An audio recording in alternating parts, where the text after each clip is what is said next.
स्वामी जी, धर्म जगत में अक्सर सुनने में आता है जैसे भक्त और शिष्य सुनने में आते हैं, अंधभक्त या इस तरह से सुनने में आता है। तो इस बारे में बताइए, भक्त और शिष्य में क्या अंतर होता है? भक्त और शिष्य में अंतर तुमको क्या लगता है? तुमने कुछ सोचा तो होगा। हाँ, मुझे लगता है भक्त और शिष्य में कुछ अंतर है। क्या जैसे? भक्त तो भाव में है, जैसे उसका गुरु है वो तो उसके। अंधभक्त मुझे लगता है भक्त का मतलब अंधभक्त। और शिष्य का मतलब वो है जो गुरु के पीछे चले और गुरु को वॉच भी करता है वो। हम्म कि कहीं गुरु गुरु मतलब गुरु तो है, लेकिन मतलब फिर भी वो गुरु में कुछ देखता है। हम्म भक्त कुछ नहीं देख पाता गुरु में, उसको तो भक्ति से मतलब है बस, हम्म जैसे परमात्मा। हम्म तो और गुरु, शिष्य के लिए गुरु एक क्या बताऊं, आदर्श है जिसको वो कहता है कि मैं इसमें कुछ सीखना है, इससे वॉच करना है इसको। तो लगभग तुम सही समझ रहे हो। सही समझ रहा हूँ? फिर भी थोड़ा सा कुछ बातें हैं जिनको क्लियर कर देता हूँ। यूं सुनने में भक्त और शिष्य दोनों ही एक जैसे लगते हैं, लेकिन थोड़ा सा अंतर है। अंतर यह है कि शिष्य जो है उसके लिए गुरु को कार्य करना पड़ता है और शिष्य को गुरु की तरफ निगाह रख के सीखना पड़ता है। यह मामला दोनों तरफ का है। लेकिन भक्ति में जरूरी नहीं है कि गुरु की तरफ से कोई बात हो। भक्ति एक समर्पण से आती है।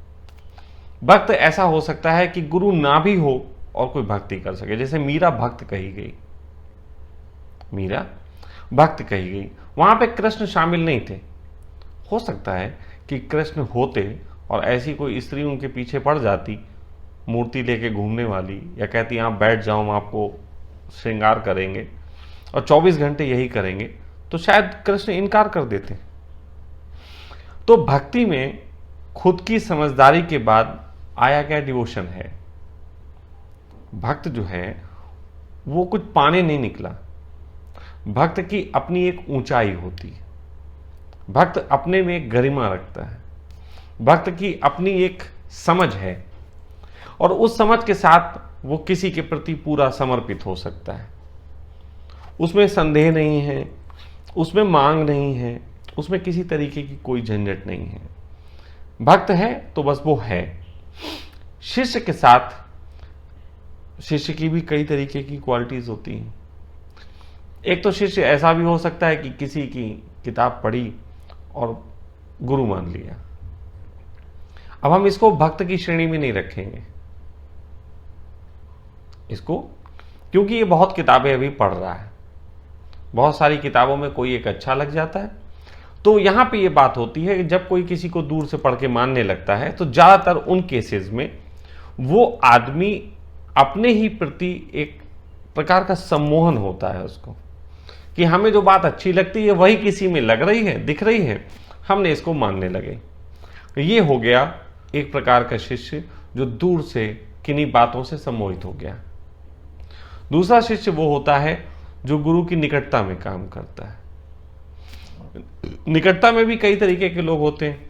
कुछ लोग गुरु के लिए काम करने में लगे रहते हैं, ये करना है वो करना है, गुरु से प्रश्न करने में लगे रहते हैं। वो बहुत जगह अपने को सुधार की कोशिश में काम करते हैं। लेकिन एक शिष्य जिसको वाकई में शिष्य की श्रेणी में रखा जाना चाहिए और वही सही मानों में जो कुछ पा सकेगा, उसकी शिष्य की श्रेणी एक खास होती है जिसमें वो गुरु के प्रेम में पड़ गया। देखो, जहां जहां वो सीख रहा है वहां पे गुरु से प्रेम कम है, बल्कि किसी के प्रेम में अपने को चेंज करने की सोच ज्यादा है। किसी को समझ के, किसी को प्रेम करके, किसी को मान के अपने में परिवर्तन के लिए ज्यादा काम कर रहा है। लेकिन फिर एक प्रेम होता है, प्रेम में भी परिवर्तन होता है, लेकिन वो इसलिए होता है कि मेरी मांग नहीं है परिवर्तन की, लेकिन तेरे लिए हम अपने में परिवर्तन कर भी सकते हैं। ये स्वामी जी, यहाँ भी एक प्रश्न है मेरा। प्रेम कैसे करेगा वो, जब तक मतलब प्रेम तो एक शब्द कहने का है, लेकिन जब उसका ट्रस्ट होगा उस पर। देखो, इसीलिए मैं कई बार एक बात कहता हूं, और तुम्हारी इस बात पे ही मैं उसका आंसर दे रहा हूं, कि प्रेम के लिए एक खाना ऐसा होता है जिससे अक्सर शिष्यों को अड़चन होती है। लेकिन किस तरीके के शिष्यों को अड़चन होती है? कहा जाता है कि गुरु जब किसी शिष्य के साथ काम करता है तो उसको वो अपने साथ जंगल में ले जाता है। जंगल में ले जाना सिंबॉलिक अर्थ है, जंगल में सबको नहीं ले जाया जा सकता। जंगल का अर्थ है कि वो तुम्हारे चित्त के जितने भी दरवाजे होते हैं जिनसे ऊर्जाएं जगत की ओर जाती हैं या जगत से हमारे अंदर की तरफ आती हैं, उन द्वारों को बंद करता है। जैसे किसी भी व्यक्ति के लिए, पुरुष हो चाहे स्त्री, 5 तरीके के संबंधों की जरूरत होती है। 5 तरीके के। उसमें एक पुरुष के लिए किसी स्त्री में प्रेमिका का रूप होता है, कहीं दोस्त का भाव होता है, कहीं गुरु का हो सकता है। इस तरीके से 5 स्वरूप होते हैं। जैसे बात कही थी, द्रौपदी ने कही थी, द्रौपदी ने कही थी कि मुझे युधिष्ठिर जैसा गुरु चाहिए, भीम जैसा बलशाली पिता की तरह सपोर्ट करने वाला, एक सहारा देने वाला, अर्जुन की तरह कामुक, सहदेव की तरह सौंदर्यवान, नकुल की तरह आज्ञाकारी। तो उसे एक 5 स्वरूप चाहिए थे। तो ऐसे ही गुरु शिष्य में मैंने ये पाया है, मैं पुरुष हूं तो मैंने ये पाया है कि यदि पुरुष मुझसे प्रेम करते हैं, यदि कोई पुरुष मुझसे प्रेम करता है तो मैं उसका मित्र बन सकता हूं, उसका भाई बन सकता हूं, उसका गुरु भी बन सकता हूं, समझदारी के साथ उसको ट्रीट भी कर सकता हूं। लेकिन एक जगह ऐसी होती है जहां मैं रोल प्ले नहीं कर सकता, और वो स्त्री से जो उसे प्रेम मिलता है वो वाला द्वार। ये एकमात्र कारण है जिससे सबसे ज्यादा झंझट खड़ी होती है। क्या होता है कि यदि कोई गुरु कहते ठीक है कि 4 द्वार पे तो हम तुम्हारे खड़े हैं, 5वें द्वार के लिए तुम एक स्त्री का इस्तेमाल कर लो, कि भाई तुम्हें सेक्स की अनुभूतियां चाहिए, इमोशन की अनुभूतियां चाहिए। तो ऐसे में पुरुष जो है वो ठीक है 4 द्वारों पे मुझे खड़ा कर सकता है, एक द्वार पे वो अपनी पत्नी या प्रेमिका को खड़ा कर लेगा। लेकिन फिर उसको भी 5 द्वारों पे तुम चाहिए। फिर जहां पे उसे 4 द्वार पे तुम दिखाई नहीं दोगे और मैं खड़ा दिखाई दूंगा, तो उससे मुझसे जेलसी हो जाएगी। जेलसी हो जाएगी तो वो धीरे धीरे झंझट पैदा करेगी कि इससे दूर हो जाओ। इसीलिए ज्यादातर गुरुओं के निकट जो शिष्य होते हैं वो स्त्रियों के कारण गुरुओं को छोड़ के भाग जाते हैं। ये आपने एक राज खोल दिया आज, है ना? राज खोल तुम पूछोगे तभी तो खोलेंगे, अपने आप खोलने का मुझे शौक नहीं है। तो इसीलिए वो भागते हैं। लेकिन यहां पे अगर मेरे साथ कोई स्त्री हो तो उसके लिए मैं 5 द्वारों पे खड़ा हो सकता हूं। इसीलिए मैंने अपना जीवन में एक, जिसको बोलते हैं सेक्स को इस तरीके से बचा के रखा है कि अगर बहुत किसी के लिए जरूरत समझूंगा तो मैं उपयोग कर सकता हूं। बात बड़ी निंदात्मक लगेगी, बात लगेगी गुरु शिष्य के बीच में सेक्स की बात कहां से आई। लेकिन नहीं, आप देखो, एक बहुत बड़ी मिसाल कह रहा हूं, इसको थोड़ी समझने की जरूरत है। हां, जमाना वैसा था तो उन्होंने उस ढंग से काम किया। शंकर और पार्वती की इसमें बहुत बड़ी मिसाल है। पार्वती कौन थी? पार्वती शंकर की शिष्या थी, वो उनको पूजती थी, वो उनके आराध्य थे। ठीक है? तो पूजने के बाद जब शंकर को उन्होंने मांगा कि आप हमें मिल जाएं, तो इसका सिंबॉलिक अर्थ होता है कि आप हमें मिल जाएं का शरीर से लेना देना नहीं है, वो अनुभव मिल जाए, जिसको बुद्धत्व का अनुभव कहा जाता है, जिसको शंकर का अनुभव कहा जाता है। वो अनुभव की मांग थी। लेकिन शंकर क्या ऐसा नहीं कर सकते थे कि वो उसी वक्त जिस समय उसने मांगा वो कुछ होम होम करते और ओम ओम का नाद देते और कहते चल तू पूरी हो गई? नहीं, शंकर ने, सिंबॉलिक बात है लेकिन इसको बहुत गहनतम अर्थ में समझो, कि शंकर ने उनसे विवाह कर लिया। अब विवाह करके वो धीरे धीरे उनके सभी द्वारों पे बैठे। वो प्रेमिका का और जो पति का भाव होता है उसको भी फुलफिल किया। वो उस समय की बात थी, वो उस समय की बात थी जहां पे बहुत अच्छा पात्र देख के उसके साथ विवाह करके उसको यात्रा पे ले गए। लेकिन अगर आज मैं इस बात को कहता हूं तो निंदनीय समझा जा सकता है कि तो स्वामी जी फिर आप शादी कर लीजिए सबसे।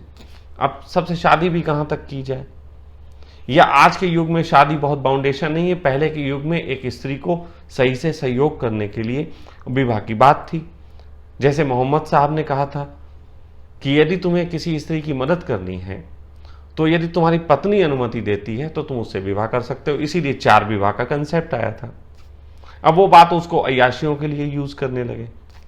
तो मैं यहां पे ये कह रहा हूं कि स्त्री के साथ इतने झंझट नहीं आते, लेकिन फिर दूसरे तरीके के झंझट आ सकते हैं।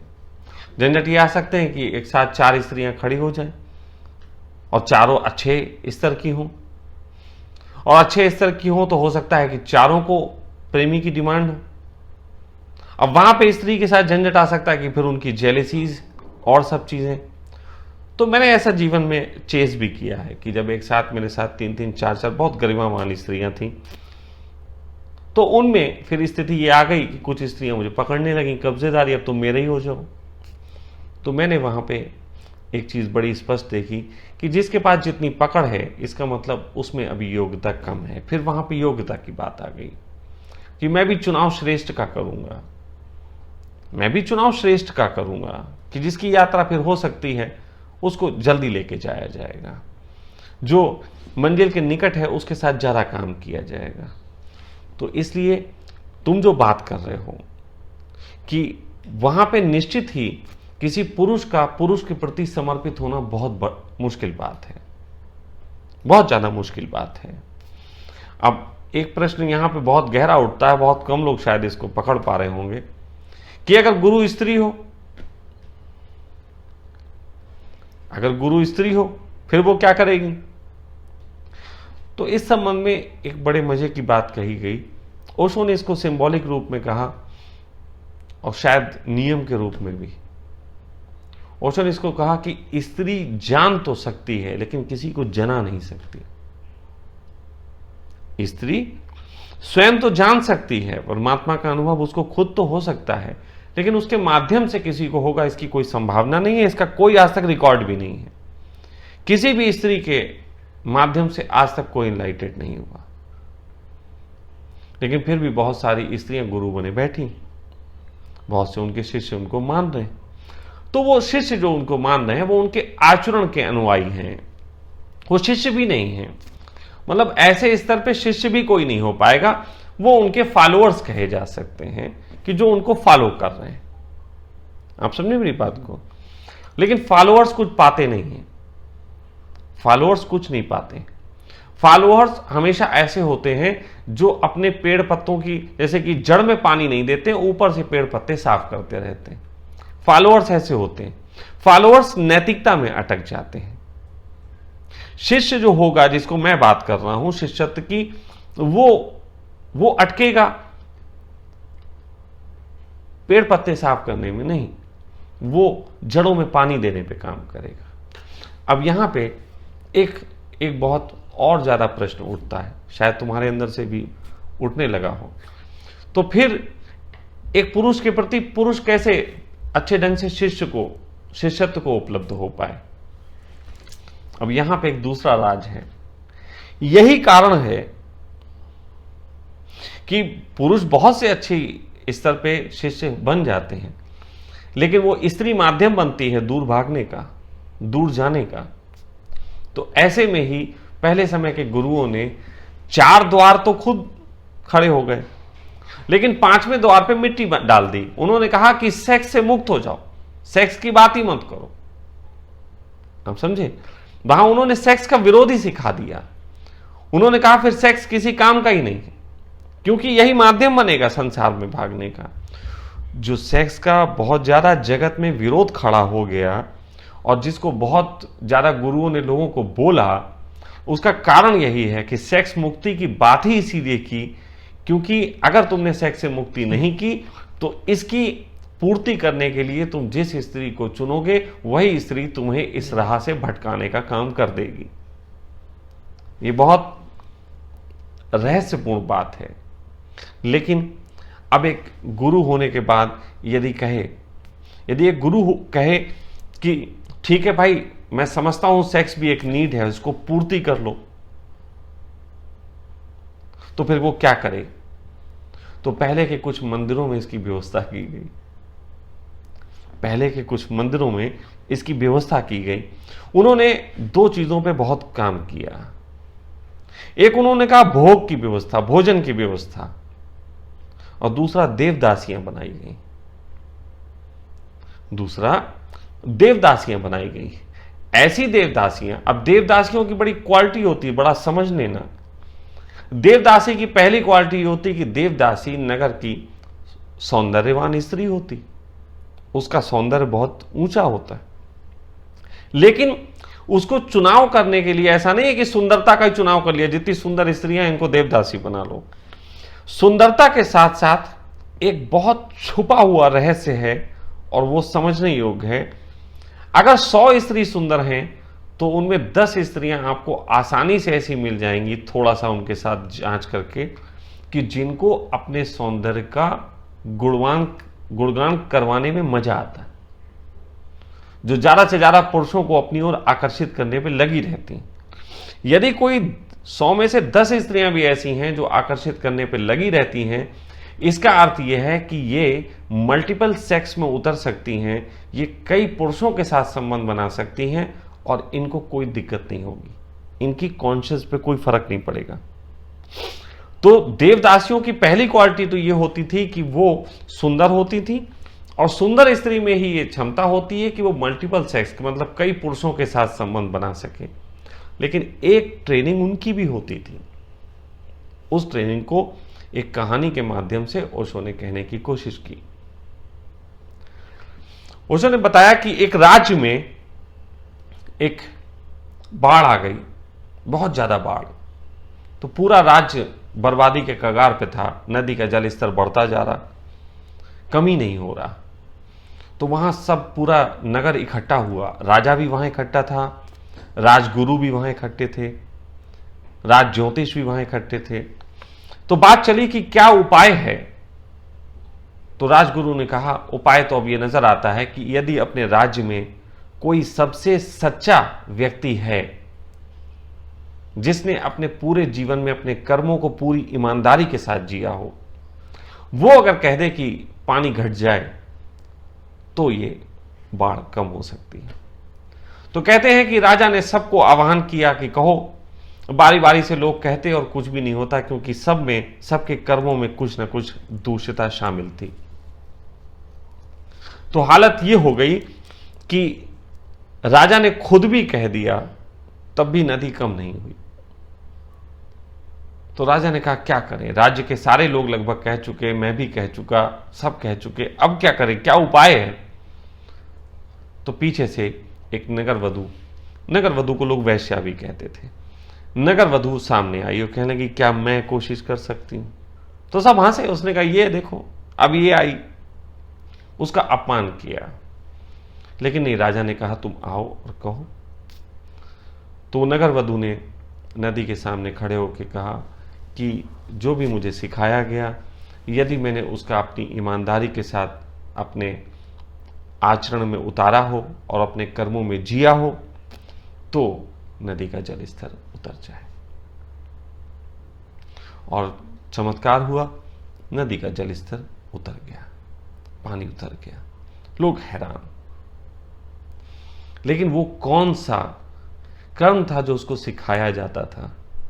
वो उसका कर्म था कि तू जो भी साधक होगा उसके साथ संबंध बनाने के लिए इनकार नहीं करेगी। इसके लिए तू चुनाव नहीं करेगी कि सुंदर से बनाना है कि बदसूरत से बनाना है, अमीर से बनाना है कि गरीब से बनाना है। तो चुनाव नहीं करेगी। जिसको भी जरूरत होगी तो उसके साथ संबंध बनाएगी। लेकिन एक संबंधों में तेरी खासियत होगी, तो जिस तरीके से चुनाव नहीं करेगी उसी तरीके से किसी के साथ तू संबंध नहीं बनाए। संबंधित होने का मतलब कि तू मन से नहीं जुड़ेगी, तू उसको प्रेम नहीं कर बैठेगी, तो सिर्फ उसके लिए एज ए टूल वर्क करेगी। अब ये बड़ा शब्द गंदा लग सकता है एज ए टूल, लेकिन गहरे में अगर बात है तो धर्म का मतलब ही होता है मोह माया से मुक्ति, मोह और लोभ से। लोभ अगर है तो मोह भी होगा, ये दोनों जुड़ी हुई बातें हैं। लेकिन यदि उसमें लोभ नहीं है और मोह नहीं है तो निश्चित ही बड़ी ऊंची गरिमा है उसकी। तो मैं ये कह रहा हूं कि सौंदर्यवान 100 स्त्रियों में 10 ऐसी होती हैं जो बहुतों के साथ सेक्स बना सकती हैं, लेकिन उन 10 में से कोई एक ऐसी भी हो सकती है जिसके साथ अगर काम किया जाए तो वो बिना किसी से संबंधित हुए संबंध बना सकती है। तो ऐसा एक व्यवस्था की गई थी एक समय में, लेकिन समय के साथ इनका विरोध हुआ। हो सकता है कई बार और किसी बात को मैं सामाजिक व्यवस्थाओं की, सामूहिक कुरीतियों की बात करता हूं तो मैं भी कहीं विरोध कर सकता हूं, लेकिन आज जो विषय है उस विषय में इसका उपयोग कर रहा हूं समझाने के लिए कि कैसा कैसा हमारे देश में प्रयोग हुए हैं। तो इसको मेरा मानना है कि बहुत सही ढंग से उपयोग किया जा सकता है। कई बार ऐसी मेरी चाह उठती है कि मैं ऐसी स्त्रियां कोई मुझे मिले कि जिनको मैं साधकों के साथ इस तरीके के प्रयोगों के लिए राजी कर सकूं, लेकिन अब ये कानून, अब ये सब चीज़ें इतनी झंझट डाल देती हैं कि गुरु तो बनने के लिए आज तक किसी ने विरोध नहीं किया, लेकिन गुरुओं की कार्यशैली पे बहुत विरोध हो गया। अब तो कानून ये हो गया कि बच्चे को नंबर अच्छे लाना है, ये गुरु का काम है, लेकिन उसको वो डंडा नहीं मार सकता। पहले के मास्टर हम लोगों को कई बच्चे ऐसे भी तो शैतान होते थे जिन्हें डंडे से ही समझाया जा सकता, लेकिन आज के समय में वो संभव नहीं है। इसलिए मेरी इस बात के साथ भी बहुत सी सहमति नहीं बनेगी। ओशो ने भी इसके प्रयोग करने चाहे और उन्होंने और तरीके के सेक्सों पर प्रयोग किए तो उनको बहुत दिक्कत दी, बहुत बदनामी मिली, उनके काम में बहुत रुकावट डाली गई। तो इसलिए मैं ये बता रहा हूं कि ऐसे प्रयोग होते थे और इन प्रयोगों के साथ साधक को उस दिशा में यात्रा कराई जा सकती थी। या फिर एक और है जैसे तंत्र मार्गी है। तंत्र में इस तरीके के प्रयोग हैं कि सेक्स को जिस तरीके से किया जाना चाहिए केवल शारीरिक तल पे किया जाना चाहिए, उसे मन नहीं जोड़ना चाहिए। लेकिन बहुत सी स्त्रियां अगर मेरी बात सुन रही होंगी और इसमें जो इमोशनली अटैचमेंट से जीती होंगी, वो भी एक गरिमा है उनकी, उनको हो सकता है मेरी बात पे आपत्ति हो, तो मैं उनसे कहूँगा कि थोड़ा अपनी बुद्धि से सोच के देखें कि मैं क्या कहने की कोशिश कर रहा हूँ, क्योंकि ये एक बहुत संवेदनशील विषय है। क्योंकि करोड़ों लोग हैं जो अपने गुरुओं के साथ यात्रा करने की कोशिश कर रहे हैं, करोड़ों लोग, लेकिन उसमें ज्यादातर ये झंझट में पड़े हुए हैं सेक्स संबंधों को लेके कि क्या करें।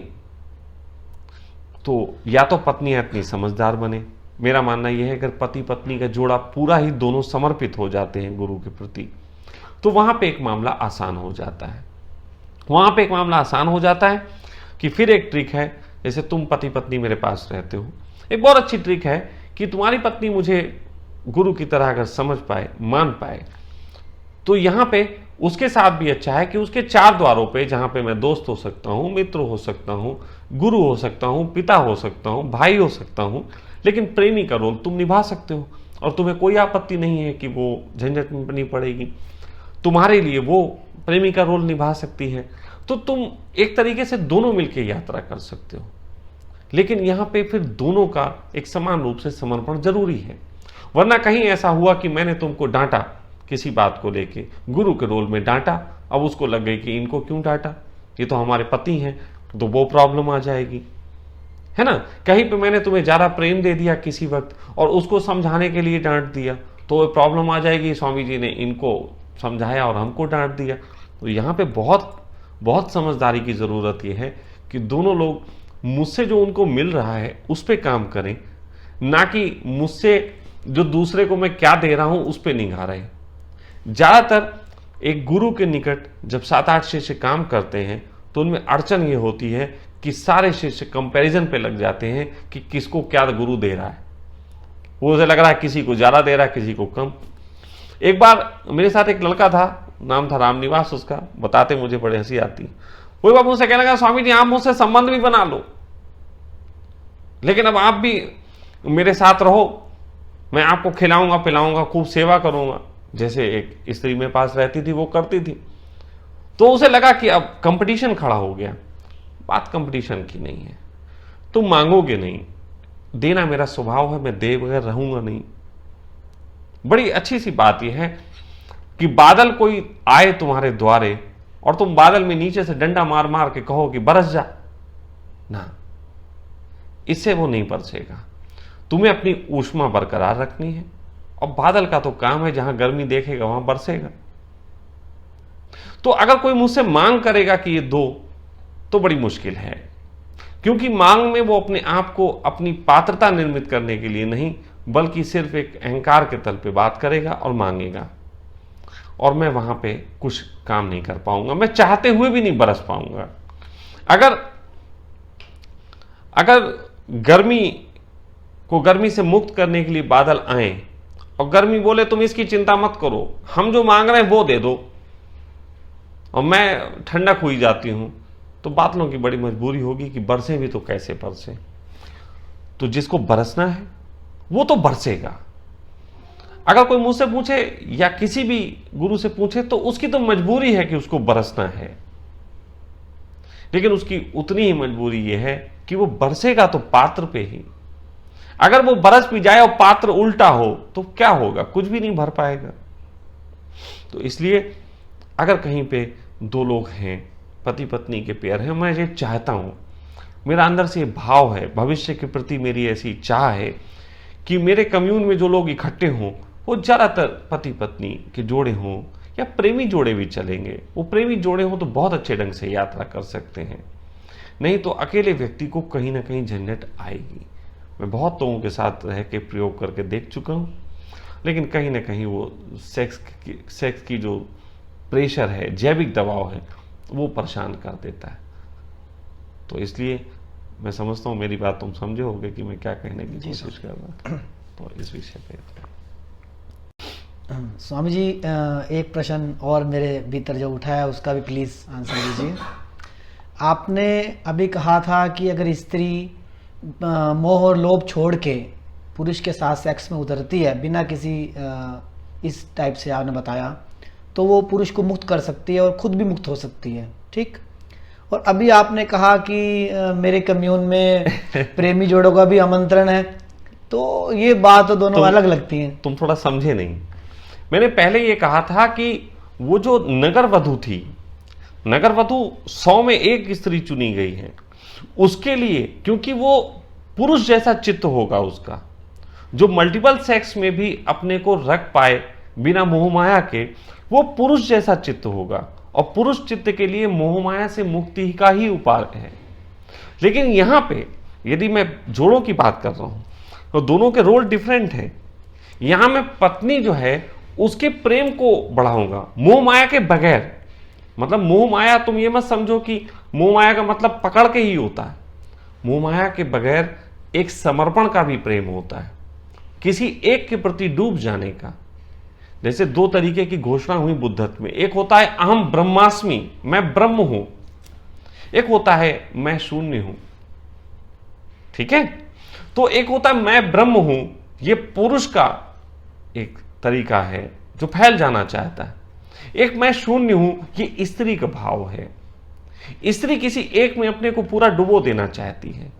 तो यदि मोहमाया के बगैर प्रेम होगा तो वो स्त्री जो मेरे पास रह रही है, जो 2 पेयर रह रहे हैं, तो स्त्री को यह दिशा दे सकता हूं कि तू उसके प्रेम में डूब जा, उसके प्रेम में इतना भी डूब कि उसको अगर उसके हित के लिए मैं चिल्लाऊं तब भी तुझे बुरा नहीं लगना चाहिए।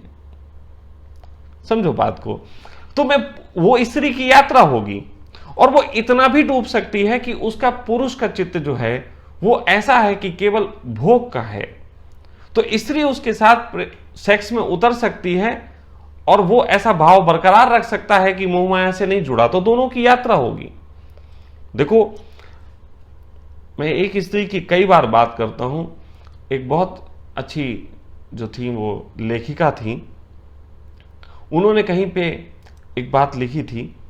उन्होंने लिखा था कि पुरुष लूट लेना चाहता है, स्त्री लुट जाना चाहती है।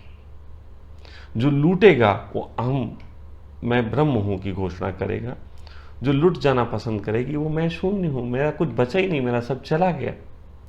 तो ऐसे में पेयर्स के साथ काम करना आसान है, उनको समझाया जा सकता है। तुम नोटिस करो, मैं तुम्हारी पत्नी को यह समझाता हूं कि ठीक है, मैं बहुत जगह तुझे समझा रहा हूं, तो गुरु देख सकती है, मैंने तुझे संन्यास भी दिया, लेकिन तू अपने पति के पास उसके लिए डूब जा। घर बार छोड़ा तो वो तुम्हारे लिए पूरी समर्पित हो रही, उसे वही शिक्षा देता हूं। और तुम्हें शिक्षा देता हूं कि मोह माया ज्यादा ना बनाओ। अब यहां पे क्योंकि पुरुष का चित्त अलग है और स्त्री का अलग है, तो मैं दोनों के साथ भिन्न भिन्न काम करूंगा। अब ये जरा क्लास में बैठे हुए उस लड़का लड़की की तरह मेरे साथ बात नहीं चलेगी जिसमें दोनों को एक ही किताब पढ़ाई जा रही है। मैं स्वभाव को जानता हूं, किताबें स्वभाव को नहीं जानती। किताब तो जिसके सामने आती है अपना बकबक कर देती, लेकिन जीवित व्यक्ति स्वभाव के अनुसार दिशा निर्देश देगा। हो सकता है कि मेरी किताब मैं मोह माया वगैरह वाली पढ़ा रहा हूं और तभी कोई एक स्त्री पढ़ ले तो उसको समझ में नहीं आएगा, वो कहेगा ऐसे तो प्रेम ही नहीं हो सकता। तो मैं ये कहूंगा बिना मोह माया के बगैर भी एक प्रेम होता है जो समर्पण का प्रेम होता है। उसमें मोह माया शामिल होती है लेकिन उसके रूप बदल गए होते हैं, उसका स्वरूप बदल गया होता है। तो मैं यहां पे जो कह रहा हूं उसको समझो तुम कि दोनों के साथ ही काम होगा। मैं उस एक नगर वधु की बात नहीं कह रहा, वो एक नगर वधु होती तो वो किसी की पत्नी थोड़ी ना होती, वो फिर उसे मैं जोड़े में जोड़ ही नहीं सकता था, उसे मैं जोड़े में नहीं गिनूंगा। अगर यहां मेरे कम्यून में कभी कोई एक स्त्री ऐसी आ गई और मुझे मिल गई नगर वधु टाइप, तो ये तो नियम है कि एक स्त्री बहुत सारे पुरुषों से संबंध बना सकती है, लेकिन फिर वो जोड़ा नहीं होगी। फिर अगर मैं देखूंगा उसे कि तू किसी के साथ बहुत अटैच्ड हो रही है तो मैं डांट दूंगा कि तू अपने स्वभाव से भटक रही है। ये बात समझ लेना। तो पति पत्नी का खेल थोड़ा सा अलग है, नगर वधु का खेल थोड़ा सा अलग है। ठीक है स्वामी जी, धन्यवाद।